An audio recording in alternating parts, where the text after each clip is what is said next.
안녕하세요. 공무원으로 일하고 있는 30대 남자입니다. 여러분은 가르침이 필요한 사람을 마주하면 어떻게 하시나요? 어차피 남남인 것을 평생 무지하게 살든지 상관이 없어서 무시하고 지나치시나요?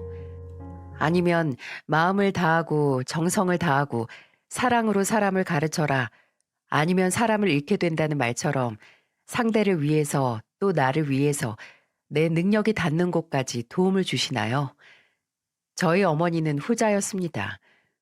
뭐 순수한 사람의 마음으로 가르치신 건 아니지만 어른으로서 또 가족으로서 잘못된 버릇과 가치관을 바로잡아 주신 건 확실해요. 그리고 그 대상은 바로 제 아내였고요. 가르침하면 역시 태어나서 처음으로 마주하게 되는 부모님의 가르침이 인생에 영향을 많이 미치겠죠. 저희 어머니께서는 늘 저와 제 동생에게 이렇게 말씀하셨어요. 어디서든 엄마가 본다고 생각하고 행동해. 네가 받기 싫은 대우는 남에게도 하지 말고 세상은 좁디 좁으니까 죄짓고 살지 마라. 이웃에게 친절해지는 게 나중에 돌고 돌아 너희한테 호의로 돌아오는 거야. 이런 말씀을 하실 수밖에 없는 게 저희 가족은 중소도시에서 뿌리를 내린 토박이었거든요. 건너 건너 옆집에서 뒷집, 앞집, 아랫집 모두 그 집안에 오늘 제사가 있다. 딸이 결혼했다더라. 막내가 대학 들어갔다더라. 어디서 개를 얻어와 키운다더라. 등등 소소한 소식부터 집안 중대사까지 다 알고 있을 정도로 작고 단란한 공동체였어요. 저희 아버지는 동네의 작은 2층짜리 건물을 가지고 계셨는데 서울처럼 하느님 위에 건물주님 뭐 이런 느낌이 아니라 그냥 먹고 살 만큼의 임대료를 받는 그런 건물이었죠. 제가 동네를 걸어 다니면 농담이 아니라 3번 이상 어르신들에게 붙잡혔어요. 어? 유사장네 큰아들이네 하면서 아는 척을 해오셨고 뭐 공부 열심히 해라 덕담도 해주시고 용돈을 주시는 분들도 계셨죠.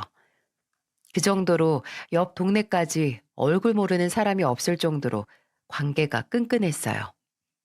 한 동네 어르신들의 거의 절반은 그냥 이모 삼촌이라고 부르면서 자랐던 것 같습니다. 저는 그 지역을 떠나지 않고 대학도 가까운 곳을 나왔고 아예 공시 준비까지 해서 공무원이 됐습니다. 시험 준비할 때도 주변 이웃들의 도움을 많이 받았어요. 어머니께서 친하게 지내시는 분 아들이 제 과외 선생님이셔서 2년 동안 수험 준비해서 논술 면접 준비까지 도와줬었고 아버지 친구분 딸이 공무원 시험 합격 후에 정리한 요점 정리 노트를 제게 넘겨주셔서 아주 큰 도움을 받기도 했습니다. 물론 그저 받기만 한 게 아니라 너무 자연스럽게 저도 받은 만큼 다른 이웃에게 베풀었고요. 군대 휴가 나왔을 때 근처 이모님이 쓰러졌다는 연락을 그 집 초등학교 꼬마에게서 듣고 달려가 응급조치를 했고 제가 받았던 시험 요점 정리 노트를 다음 타자인 사람을 찾아서 대물림 해주기도 했습니다. 그냥 그 동네에서는 그게 자연스러운 분위기였어요. 그러다 보니 다 가족 같아서 동네에서 연애 상대 찾는 게 어지간히 어색하고 또 이상했습니다. 만나려면 그래도 옆 동네는 가야 생판 모르는 사람을 만났어요. 그러다가 제가 30이 됐을 때 제 친구를 통해 제 아내를 만나게 됐어요. 아내는 제 친구의 사촌 동생이었는데 하루는 친구랑 동네에서 맥주 한잔 하다가 그러는 겁니다. 야, 동준아, 너만 괜찮으면 내 사촌 동생 좀 여기로 불러서 같이 술 마셔도 되냐? 얘가 야근하다 이제 퇴근한다는데 회사가 이 근처라 뭐 좀 먹이고 보내려고. 그래, 뭐 지금 퇴근하면 진짜 고생했겠다. 근데 너 사촌 동생이 여기 살았나?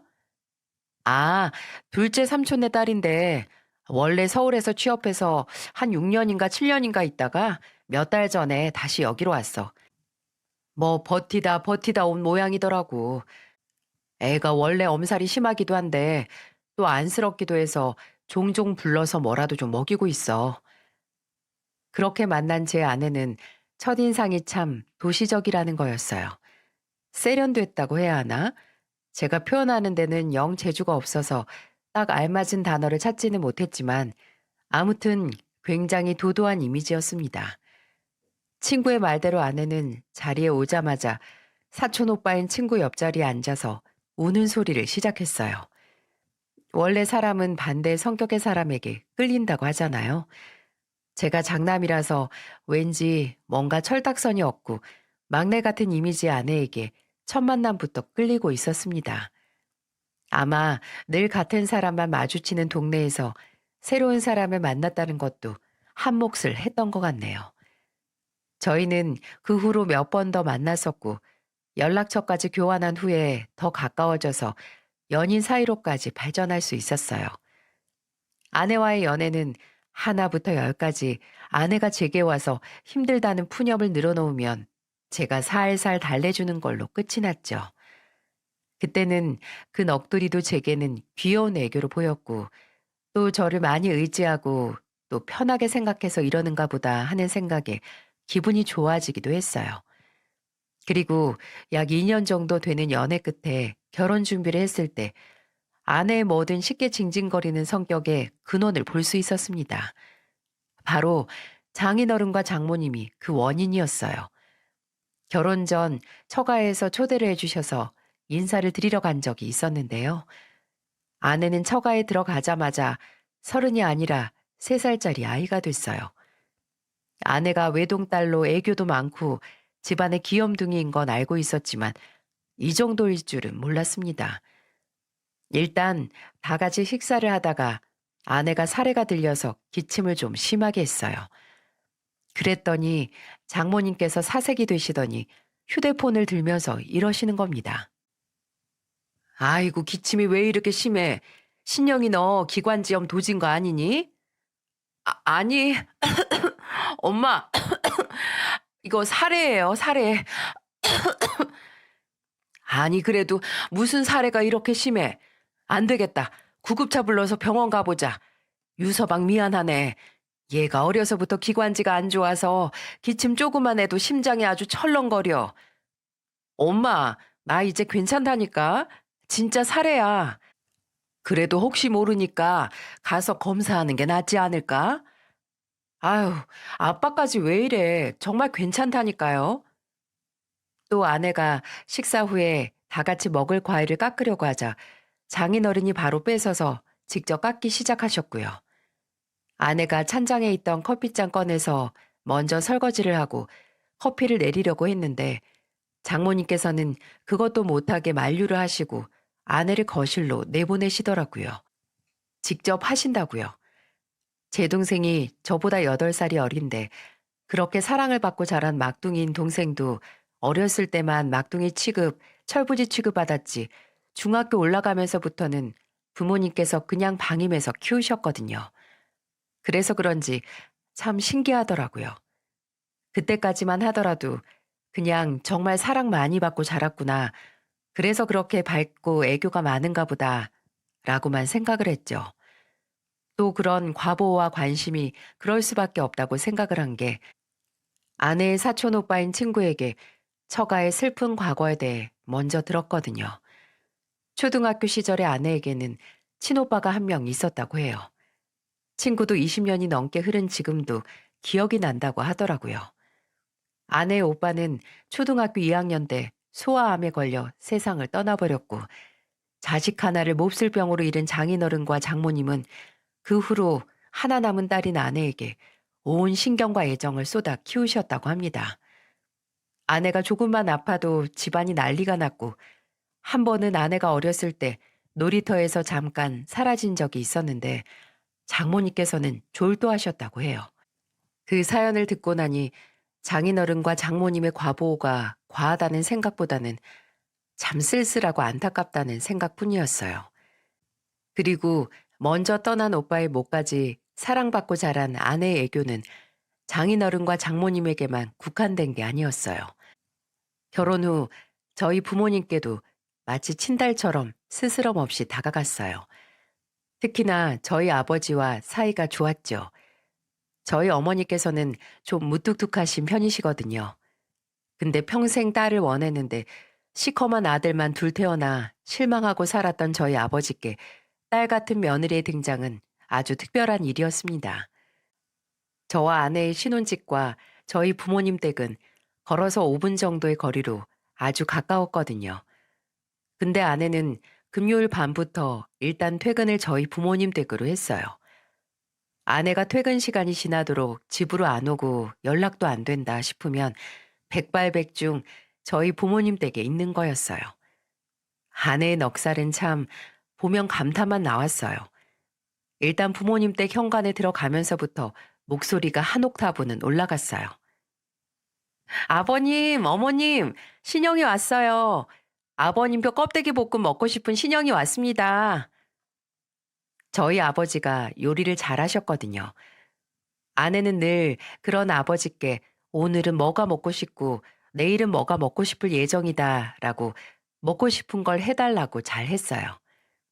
종종 주방에서 요리하는 아버지 뒤 식탁에 앉아서 구경만 하는 아내를 보고 어머니가 파라도 다듬거나 양파라도 까라고 하면 아내는 장난스럽게 웃으면서 어머님, 원래 대가의 음식에 초보가 끼어들어서 물 흐리면 안 된대요.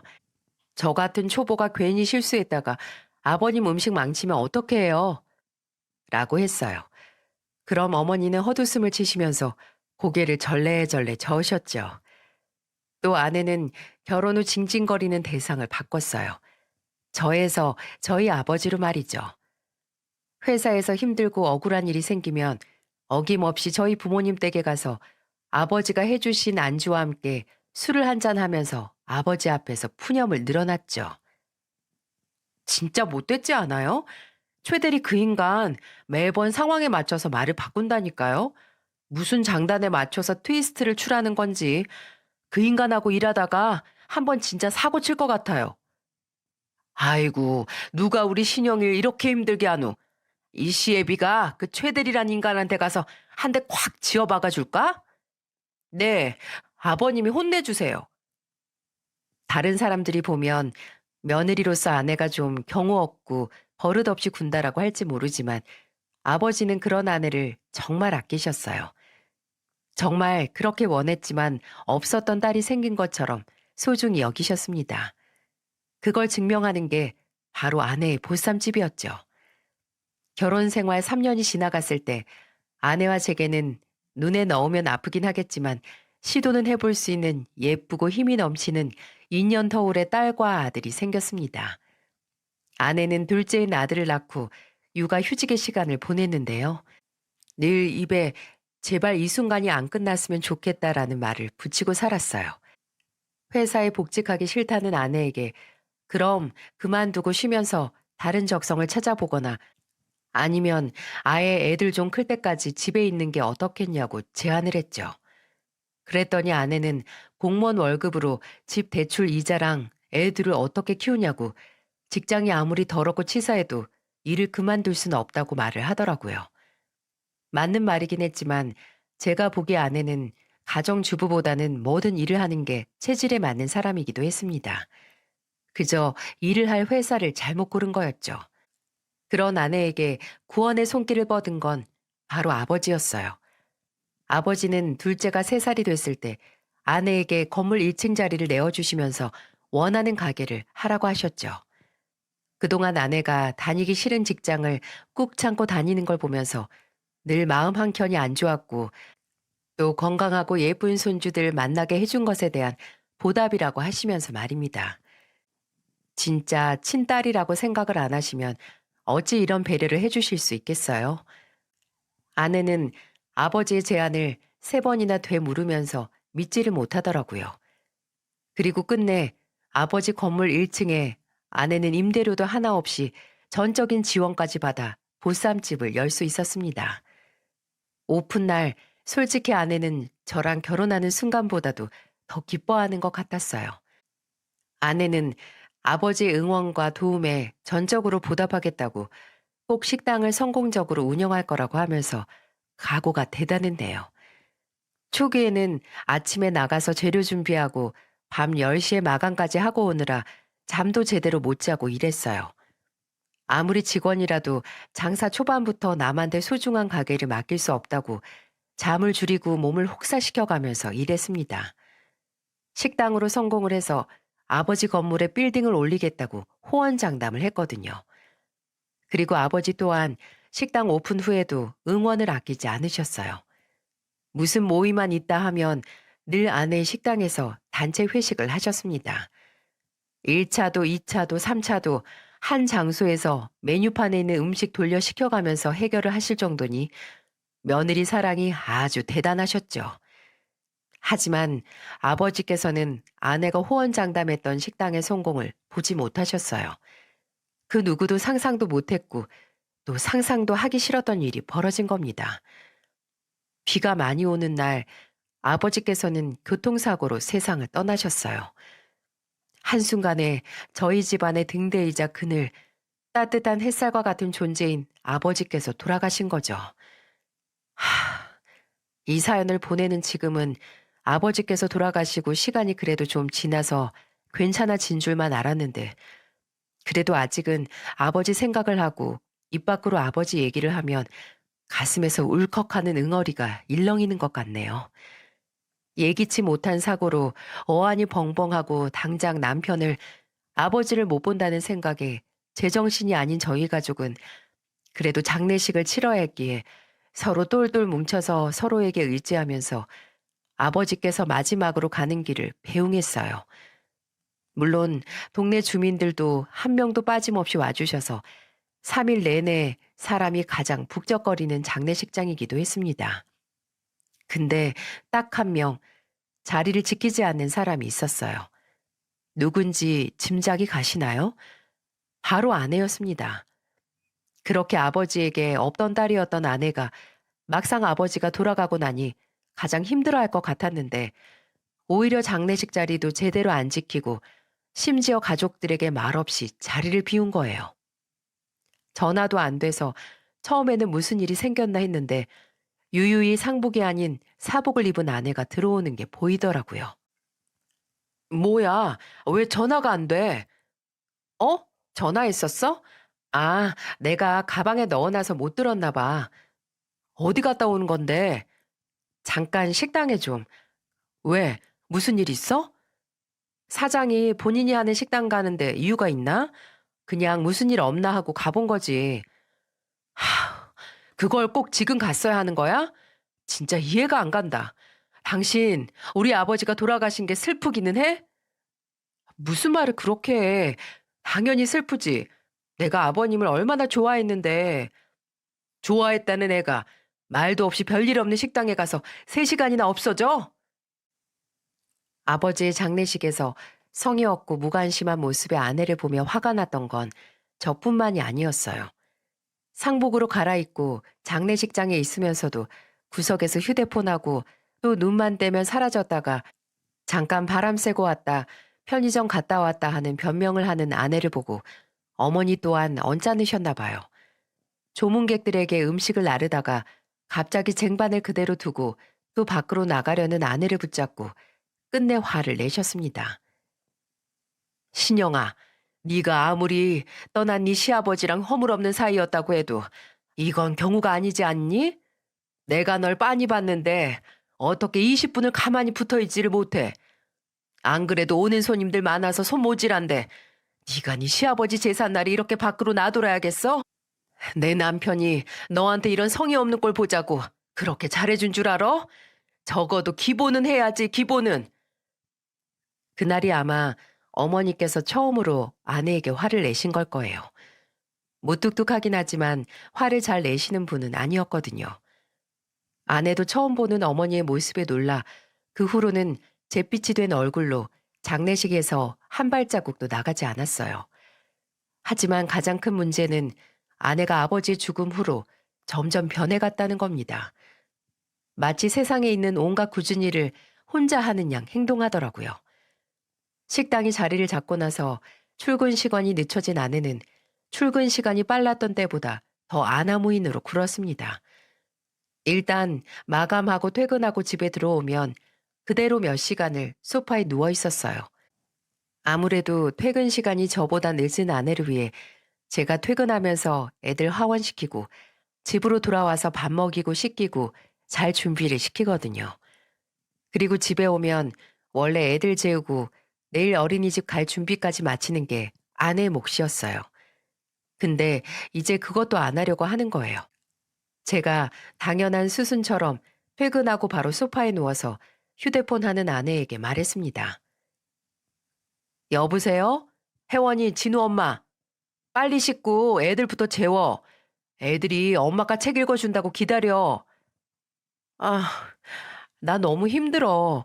당신이 대신 해주면 안 돼? 당신 그 소리 어제도 했잖아. 그럼 대체 언제 애들 볼 건데? 뭐 넉넉하게 회복할 시간 좀 드릴까? 일주일 뒤에는 갑자기 없던 체력이 생겨서 일도 하고 애 볼 힘이 생길 것 같아? 누구는 그 힘이 남아 돌아서 이러냐고. 아, 왜 이렇게 예민하게 굴어? 내가 영영 애들 안 본다고 알아서 하라고 한 것도 아닌데. 그리고 난 앉아 있을 시간도 없이 다리 퉁퉁 부어가면서 일하는데 당신은 편하게 앉아서 일하잖아. 그렇게 따지면 당신은 사장이라서 출근도 퇴근도 자유롭잖아. 남는 시간에 나가 친구 만날 생각하지 말고 애들 볼 체력을 비축하든가. 애들은 나만 봐? 나 혼자 나왔어? 아, 부부가 돼서 이 정도 배려도 못 해줘? 아내가 힘들게 일하면 좀 수고했다 하면서 나 좀 쉬게 못 해주냐고. 가족이면서 어쩜 이렇게 남보다 박하게 굴어? 당신은 가족이라서 노동력 착취하냐?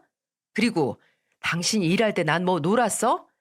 여기서 문제는 당신이 늘 제일 힘들고 제일 도움받아야 마땅하고 남들은 어떻게 되든 상관없다는 이기적인 마인드야. 제발 그렇게 살지 말자. 어? 당신도 이제 애가 둘인 엄마야. 하나를 얻으면 하나는 포기할 줄도 알아야지.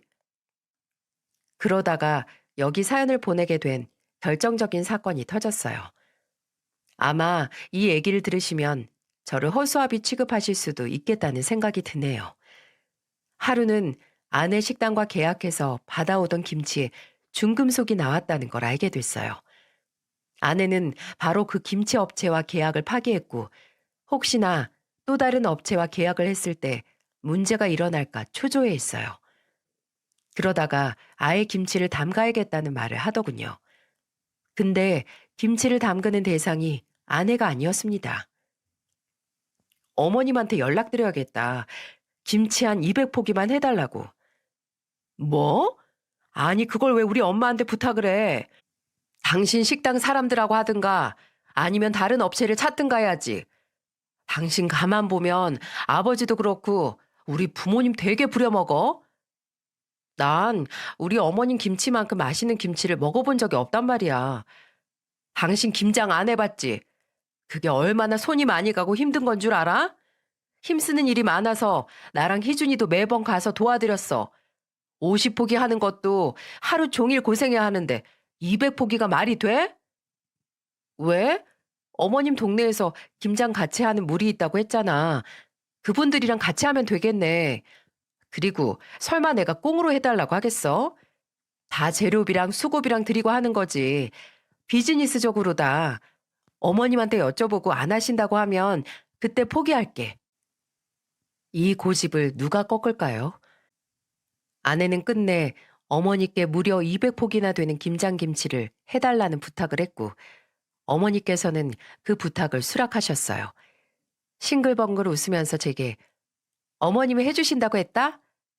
라는 말을 듣고서 아무래도 걱정이 돼서 어머니께 전화를 했습니다. 어머니, 진짜 괜찮으시겠어요? 20포기가 아니라 200포기예요. 아유, 엄마도 알아. 그리고 동네 아줌마들도 와서 도와준다고 했으니까 문제 없고 6이서 하면 금방 끝나.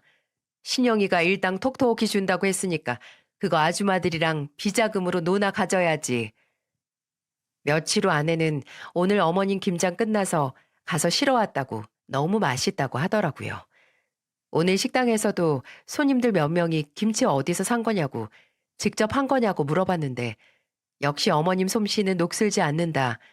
한 통은 집으로 가져왔으니 같이 먹자고 말이죠. 제가 일당 잘 챙겨드렸냐고 얼마 드렸냐고 하니 아내는 씩 웃으면서 영업 비밀이라고 하더군요. 서운하지 않게 잘 챙겨드렸으니 의심하지 말라고요. 근데 그 의미심장한 미소를 보고 어찌 의심을 안 하겠어요? 저는 바로 어머니께 전화를 드렸죠. 그런데 어머니도 그냥 어, 잘 챙겨주더라 라고 정확한 액수를 말 안 해주시는 거예요. 뭐지? 둘이 말을 맞췄나? 싶더라고요. 좀 상황이 미심쩍긴 했지만 그 후로 며칠 동안 아무런 일이 없었기에 별다르게 할 말은 없었네요. 심지어 어머니는 제 동생이 서울 대기업에 입사를 한 걸 기념으로 아내 보쌈집에서 친한 동네 주민들을 초대해 아내 가게 매출을 올려주셨습니다. 아내는 장사 시작하고 처음으로 30명이 넘는 단체 손님들이 온다는 소식에 그 전날까지 설레하기까지 했어요. 하지만 그때는 전혀 알지 못했네요. 그게 다 저희 어머니의 엄청난 계획 중 하나였고 따로 목적이 있었다는 걸 말이죠. 아내 식당에서 단체 회식이 있고 3일 뒤 아내가 평소보다 이른 시간에 퇴근을 하더라고요. 근데 상태가 이상했어요. 어디서 시비라도 거하게 걸린 사람처럼 발을 쿵쿵 구르면서 집으로 들어오는데 처음에는 식당에 진상 손님 상대하다가 피곤해서 일찍 들어온 건가 했어요. 근데 아내가 갑자기 저를 노려보다가 울상을 짓더니 이렇게 소리를 지르는 겁니다. 나 진짜 당신 어머니 때문에 못 살겠어. 가서 당신 어머니 좀 말려봐. 당신 와이프 피 마르기 전에. 아니, 이게 다짜고짜 무슨 소린가요? 누가 누구 피를 말린다고요? 제가 놀라서 무슨 일이냐고 물어도 아내는 갑자기 눈물까지 흘리다가 안방으로 쾅 하고 들어가 버리더라고요. 무슨 몰래카메라냐고요? 어디서 연예인이 나와서 속았지? 라고 외칠 것만 같았습니다. 아내는 저 상태로 아무 말도 안 해주니 답답해진 저는 어머니 댁으로 향했어요. 더 황당했던 건 집으로 찾아온 저를 보고 어머니가 마치 올게 왔다는 듯 태어나셨다는 거예요. 저는 집에 온 아내의 상태를 설명하고 무슨 일이 있었는지 어머니께 여쭙고 어머니께서 제게 들려준 이야기는 한동안 입이 다물어지지 않을 정도로 어마어마한 이야기였습니다. 몇 주 전에 내가 신영이 가게 김치 때문에 김장 200포기 한 거 알지? 걔가 재료비 포함해서 수고비 넉넉하게 준다고 해서 동네 아줌마들 다 불러 모았어. 순양이랑 영탁이 엄마랑 재순이, 대진이 엄마, 정원 언니까지. 그 양반들도 내 며느리 식당이라니까 보수가 어떻든 도와준다고 했지. 너도 이모들 성격 잘 알잖니. 재순이는 강원도에 사는 동생한테 부탁해서 절임 배추 좋은 거 200포기 예약해서 배달시키고 영탁이 엄마는 친정에 말린 고추 얻어와서 빻아오고 순양이 아들은 우리 김장한다고 와서 배추 옮기는 것도 도와주고 갔어. 그렇게 하루 왼종일 허리 한번 못 펴고 김치 200포기에서 신영이 걔 불렀더니 걔가 딱 먹어보더니 뭐라 하는 줄 아니? 합격이란다 합격. 참 고생하셨다. 너무 맛있다고도 아니고 합격이라고? 내가 어이가 없어서 원래 걔가 한없이 가벼운 아이인 줄은 알았는데 예의도 없을 줄은 몰랐지. 근데 내가 이것뿐이라면 말을 안 해요. 내가 수고비 얘기 꺼내니까 하는 말이 가관이었다. 뭐라 한 줄 아니? 여러분은 아내가 무슨 말을 했을 것 같나요? 아내는 식당 직원들 불러서 몰고 온 트럭에 김치통 수십 개를 실더니 그랬답니다. 어머님, 근데 제가 이번 달에 가계부가 적자라서 당장 수고비를 못 드려요. 정말 죄송해요. 아니, 그럼 왜 일당 톡톡히 준다는 지키지도 못할 말을 했어? 들어간 재료비만 해도 돈이 얼만데. 제가 뭐 이럴 줄 알았나요? 장사가 생각보다 안 돼서 저도 죽겠어요. 그래도 어머님 김치가 있으니까 이제 대박 터질 일만 남았죠. 이래서 가족이 좋은 거라고 하는 건가 봐요. 며느리한테 봉사 진짜 화끈하게 하셨어요, 어머님. 허, 그래도 내가 혼자 한 것도 아니고 도와준 사람들한테는 뭐라고 하라는 거니? 그분들 다 가족 같은 사이라고 하셨잖아요. 가족이면 다 힘들 때 돕고 보답 안 바라고 호의도 베풀고 그러는 거죠. 걱정 마세요. 제가 어머님이 담가주신 김치랑 보쌈 팔아서 수입 좀 늘면 그때 서운하지 않게 챙겨드릴게요. 아, 그리고 아예 맨입으로 가긴 그러니까 아내는 지갑을 열어서 돈을 꺼내 어머니 앞에 놨고 어머니 앞에 놓여진 돈은 단돈 5만 원이었어요. 어머니가 황당해서 그 누런 종이를 가만히 바라보고 있는데 아내가 덧붙였다고 해요. 이걸로 다 같이 좋은 카페에서 커피라도 한 잔 사드세요. 달달한 케이크도 드시고요. 열심히 일하고 시원한 아이스 아메리카노 한 쪽 쭉 들이키면 만사가 행복하잖아요. 어머님, 저 절대 어머님 은혜 안 잊을게요. 식당 매출 오르면 다 어머님 덕분이에요. 그 말만 남긴 채 후다닥 나갔다고 합니다. 이게 무슨, 정말 저 설명 속 사람이 제 아내가 맞는 걸까요? 아무리 생각해도 전문 날강도 전문직 사기꾼 같은데 말입니다. 제가 무슨 말도 못 잇고 있으니 어머니께서 헛웃음을 터뜨리면서 그러시더라고요. 내가 그냥 어이가 없고 화가 나는 게 아니라 수치스럽더라. 며느리한테 멍청하게 사기당한 시어머니 된 기분이라서 어디 가서 말도 못했어. 너무 창피해서. 그래도 어떻게 하니? 나 생각해서 같이 일해준 사람들한테는 보답을 해야 하는데. 그래서 그날 도와준 아줌마들한테는 내 돈으로 수고비 줬다. 너도 알지? 네 아버지 떠난 후로 내가 누구랑 제일 시간을 많이 보내고 의지했는지. 나 네 아버지 가고 숨도 못 쉴 때 인공호흡 해준 게 그 아줌마들이야. 근데 그런 사람들한테 내가 며느리한테 사기당했으니 수고한 일당 못 준다고 할 수 있겠니? 그리고 어머니께서는 눈 뜨고 코 베인 그 수치스러움을 아내에게 되갚아 주려고 하셨다고 해요. 아내같이 저밖에 모르는 사람은 역지사지 일을 겪지 못하면 절대로 지 잘못을 모른다고 하셨죠. 그러다가 제 동생이 대기업 취업을 하게 된 겁니다. 둘째 아들의 대기업 취업은 물론 경사지만 또 어머니에게는 복수의 기회가 되기도 했어요. 어머니는 아내에게 전화를 해서 희준이 취업 기념으로 평소 도움을 받았던 동네 사람들 모아서 대접하고 싶으니 가게 자리를 하나 내어달라고 하셨어요. 아내 식당 매출도 올리고 맛있는 음식도 대접하면 일석이조 아니냐는 말로 아내를 설득하신 거죠. 아니, 설득이고 자시고 아내는 일단 처음으로 30명 넘는 단체 손님을 받는다는 생각에 가득 차 바로 어머니에게 예스라고 했다고 하네요. 그리고 대망의 그날, 아내 보쌈집은 어머니가 부른 동네 사람들로 북적였다고 합니다. 어머니의 계획은 까맣게 모르는 아내는 그저 끝이 없는 주문에 웃으면서 서빙을 했다고 하더라고요. 한창 분위기가 무르익어갈 때쯤 어머니는 바쁜 아내에게 가서 말하셨다고 해요. 예, 신영아, 너 지금 현금 좀 있니? 네? 현금이요? 왜요? 지금 대진이 엄마가 급하게 100만 원이 필요하다네. 너도 알지? 김장 도와줬던. 내가 바로 줄 테니까 계산대 현금 있으면 좀 줘라. 없으면 앞에 편의점 있던데 좀 뽑아오고. 어차피 오늘 내가 카드로 계산하는데 현금 필요할 일 없을 거 아니야. 그리고 너 여기 있는 김치 대진 엄마 없었으면 못 만들었어. 아내는 바쁜 와중에 바로 주겠다는 어머니의 말을 믿고 현금 100만 원을 드렸다고 하네요. 그날 30명이 넘는 인원은 그날 아내가 준비한 음식 재료를 거덜낼 만큼 많이 먹고 갔고 초대한 손님들이 배부르게 먹고 다 빠져나간 후 어머니는 계산을 하기 위해 아내가 있는 계산대 앞에 섰고 이때부터 본격적인 연기를 하셨다고 합니다. 어머니가 내민 카드를 받아 긁은 아내는 당황하더니 다시 그 카드를 어머니께 드렸다고 해요. 어머님, 이거 잔액 부족이라고 뜨는데 혹시 다른 카드 없으세요? 당연하죠. 아예 어머니께서 작정하시고 텅 빈 체크카드 한 장을 들고 가신 거니까요.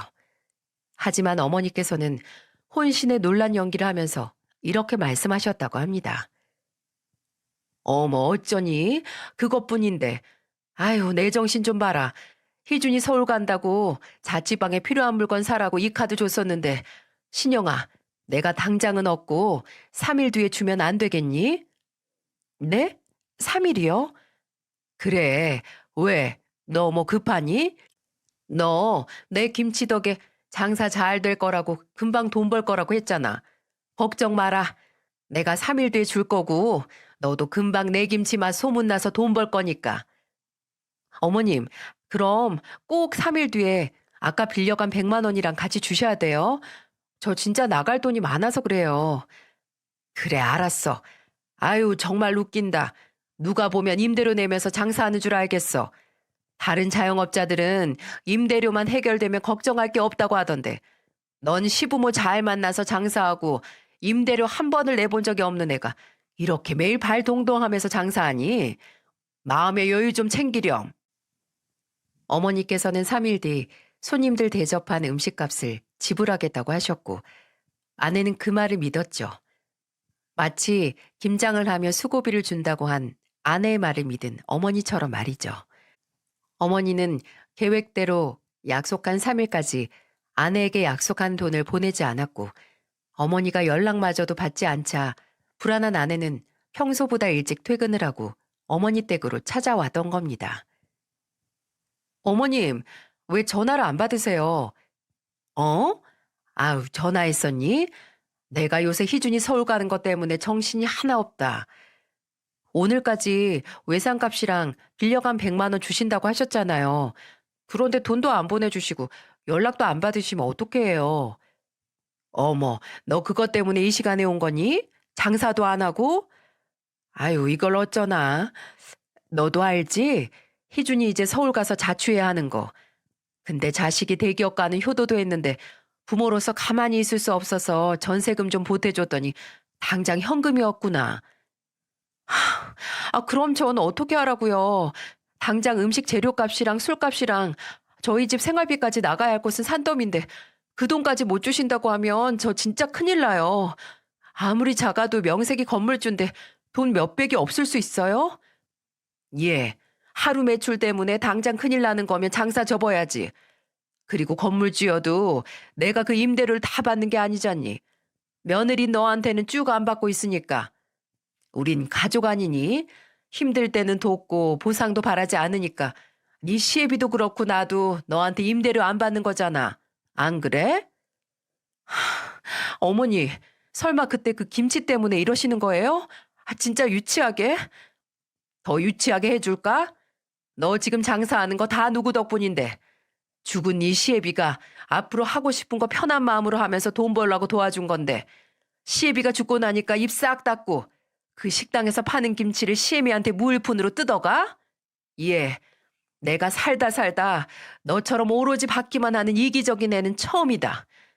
세상에 공짜가 어딨니? 하물며 부모가 베푸는 사랑도 마냥 공짜로 받을 수가 없는 게 자식 마음인데. 근데 넌 처음부터 글렀다. 사돈 어른들 사랑을 그릇되게 받고 자라서 애가 남한테 베풀 줄도 모르고 그저 나 살궁리 내가 얻을 이익만 계산기 두드릴 줄 알지? 그럼 당장 제 목구멍이 포도청인데 어떻게 하라고요? 어머님 공무원 아들 월급이 더 많았어도 제가 아니래요. 그렇게 나한테 돈이 받고 싶니? 그럼 앞으로 매달 임대료 200씩 내라. 그럼 내가 그거 그대로 너한테 외상값이랑 빌려간 100만 원 돌려줄게. 네? 200이요? 어머님, 진짜 너무하시네요. 서울에서도 그렇게 낡고 작은 건물에서 임대료 200씩 안 받아요. 그게 나랑 무슨 상관이니? 그럼 넌 서울 가서 보쌈집 하든가. 진심이세요? 어머님, 저 매달 임대료 200씩 내면 가져가는 거 없어요. 어떻게 며느리한테 그렇게 가져가려고 하세요? 그러는 너는 뭔데? 시애미랑 시애미 친구들 하루 종일 고생시켜서 김치 뜯어갔니? 됐다. 안 낼 거면 다음 달부터 장사 접고 가게 정리해. 더 착하고 상식적이고 나한테 김치 안 뜯어가는 세입자 찾을 테니까. 그제 아내는 상황 파악이 됐는지 어머니의 옷자락을 뜯어 잡으면서 매달렸다고 해요. 죄송하다고 제가 잘못했으니 용서해달라고 하면서 말이죠. 어머니는 그 간절한 목소리를 무시하고 아내를 밖으로 쫓아냈고 그렇게 좌절을 하고 집에 돌아온 아내는 제발 제게 어떻게든 해보라고 성을 냈던 겁니다. 어머니의 치밀한 계획과 아내의 수치스러운 행동에 말을 잇지 못하고 있는데 어머니께서는 저를 가리키며 경고를 하셨어요. 너는 아무것도 하지 마. 내 편 들 필요도 없고 걔 편 들 필요도 없어. 나야 이번 기회로 신영이 걔가 안 바뀌면 너희 안 보고 살면 그만이고 너한테 굳이 걔랑 이혼하라고 하고 싶지도 않다. 그러니까 너는 신영이가 마지막으로 선택을 할 때까지는 아무것도 하지 말고 기다려. 이건 나랑 신영이 문제고 그 후에 네가 신영이 걔랑 어떻게 할지는 네 몫이니까. 어머니는 아내를 바꾸려고 하시는 거였어요. 매정하게 내치고 연을 끊는 게 아니라 마지막 기회를 주신 겁니다. 본인 부모님의 넘치는 사랑처럼 늘 받는 것에 익숙하고 주는 것에 인색한 아내가 어머니의 낭떠러지에 내몰린 것 같은 역지사지 사건을 바탕으로 바뀌길 기대하시는 거예요. 그리고 어머니의 그 계획은 꽤 성공적인 것처럼 보였어요. 아내는 그 후로 매일 어머니를 찾아가 용서를 구했습니다. 어떻게 해야 어머니 마음을 돌릴지 알려달라며 식당 마감하고 거의 1시간 정도 어머니 댁에 있다가 왔어요. 그날 어머니께 자초지종을 듣고 집으로 돌아간 저를 신락 같은 희망에 차서 바라보는 아내에게 말했었거든요. 이번 일은 전적으로 네가 시작한 일이야. 어떻게 가족이란 변명으로 우리 어머니를 등쳐먹을 생각을 해? 나는 여기서 빠질 거니까 괜한 기대하지 마. 네가 어머니한테 용서 구하고 어머니 요구대로 행동하고 용서 구해서 바뀌면 나도 다시 생각해 볼 거고 끝까지 당신 잘못은 없고 개선의 의지조차 없다면 헤어지는 거야. 당신이 결정해. 제게 이런 통보까지 받은 아내는 정말 벼랑으로 몰린 기분일 겁니다. 그러니 매일같이 어머니 댁 문 밖에서 칼을 찬 죄수의 심정으로 용서를 구하고 있겠죠. 그리고 그렇게 일주일 뒤에 석고대죄를 하던 아내에게 어머니께서 제안을 하셨다고 해요. 아내는 집에 돌아와 뭔가 묘한 표정으로 제게 설명을 해줬습니다. 어머니께서 아내에게 집 주소로 보이는 게 수십 개 정도 적혀 있는 종이를 주셨다고 해요. 그리고 그 종이를 멍하니 보는 아내에게 말하셨다고 합니다. 그거 나랑 내 친구들이 봉사하러 가는 독거 노인분들이랑 저소득층 아이들 집 주소야. 근데 이걸 저한테 왜? 네가 정말 달라지고 싶다면 네가 할 수 있는 한도 내에서 가까운 이웃부터 도와. 너 지금 누리는 거 너 혼자 얻은 것 같니? 착각하지 마라. 다 널 소중하게 생각하는 사람들 호의와 간신 때문에 결혼도 하고 돈 벌어먹고 사는 거지. 혼자 잘 되는 사람이 세상에 어딨어. 업보랑 마찬가지로 내가 베푼 친절은 꼭 어떤 형태로든 다시 나한테 돌아온다는 걸 네가 안다면 베푸는 것만으로도 나한테 도움이 된다는 걸 안다면 내가 다시 너한테 기회를 주도록 하마. 거기 적힌 주소로 네가 식당에서 파는 보쌈 넉넉하게 포장해서 보내봐. 네? 어머님, 이거 적어도 15군데는 넘는데요? 아깝니? 나랑 네 시애비는 너한테 공짜로 건물자리 내어줄 때 하나도 아깝지 않았는데 아까워? 그럼 너는 딱 그 정도 수준의 호사만 누릴 애라는 거야. 그게 아까워서 앞으로의 기회나 행복을 포기하는 애라고. 그럼 다음 달까지 자리 정리. 아니에요, 어머님. 저 할게요. 안 아까워요. 제가 받은 게 몇 갠데 고작 이런 게 아깝겠어요. 알겠어요, 어머님. 그래, 잘해보렴. 그리고 행여 안 보냈으면서 보낸 척 할 생각은 말어라. 내가 거기 주소 연락처까지 다 아니까 일일이 다 확인할 거야. 그렇게 아내는 어머니가 낸 마지막 과제를 해내기 위해 매일 하루에 4~5군데씩 포장한 보쌈을 바리바리 들고 직접 배달을 했어요. 그리고 동시에 매일 어머니께서는 그 리스트에 있던 분들에게 연락이 왔습니다. 잘 먹었다고.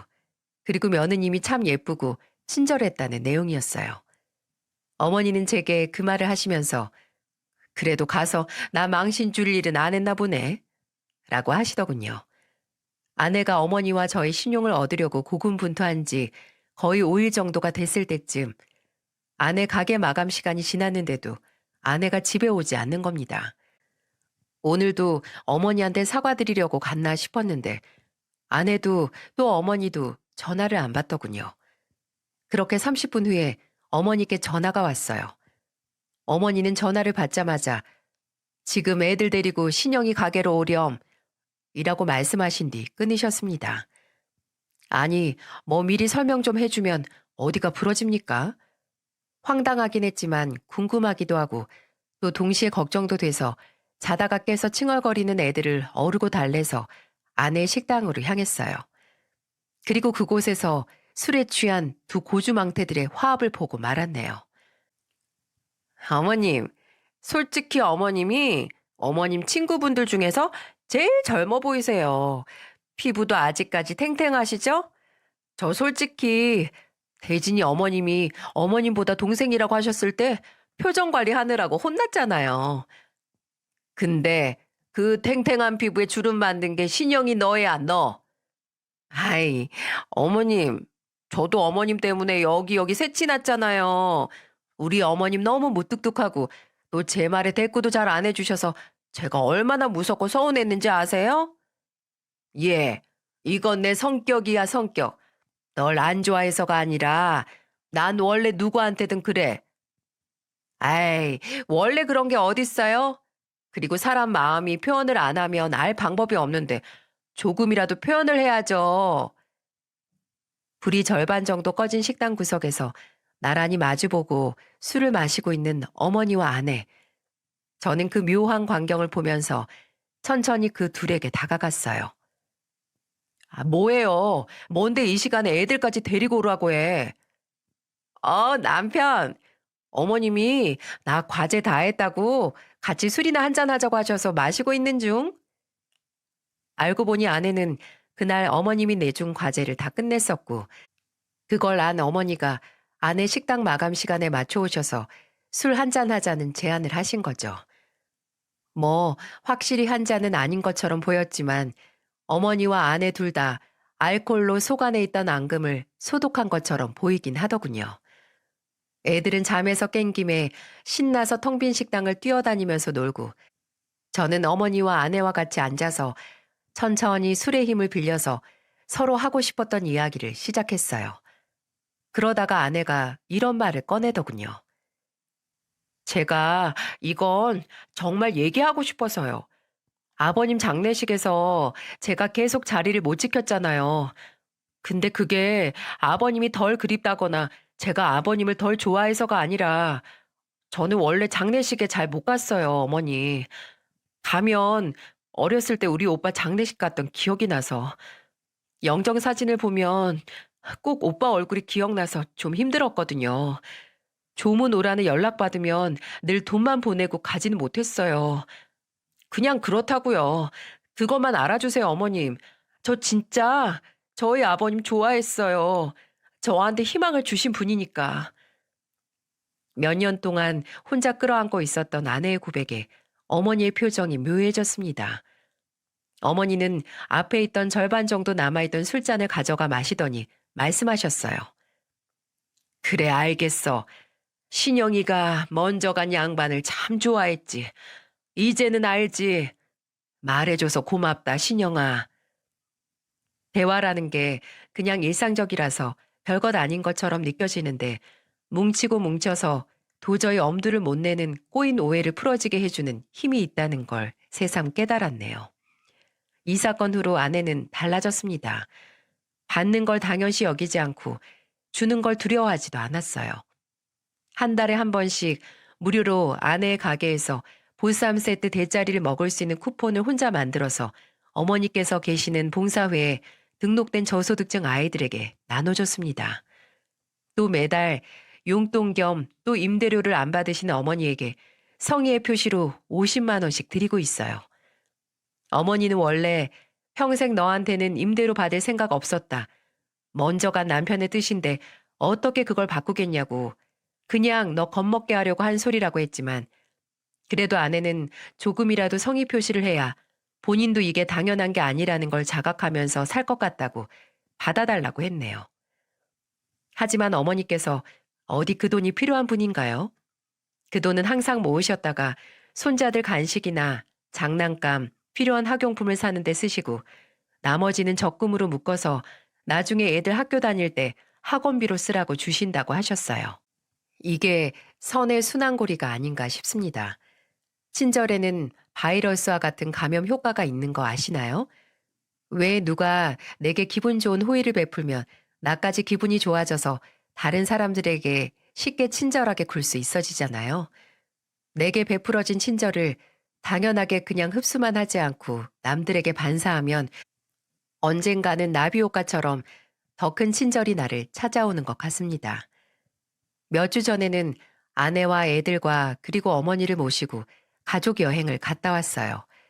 속초로 가서 어머니가 좋아하시는 양미리 구이도 먹고 즐거운 시간을 보냈습니다. 아내가 불판 앞에서 본인이 굽겠다고 하다가 양미리 3마리를 태워 먹긴 했지만 예전 같았으면 남이 구워주는 음식을 당연하게 먹었을 사람이 이제는 먼저 남에게 해주고 싶어 한다는 걸 보고 참 많이 바뀌었구나, 정말 노력하는구나 싶어서 아내에게 고마웠어요. 그리고 아내를 바뀌게 해준 어머니께도 감사했습니다. 부모의 은덕은 낳아서 기르는 은덕이고 스승의 은덕은 가르쳐서 사람 만드는 은덕이라는 말처럼 아내에게는 그 스승이 저희 어머니가 아닌가 싶어요.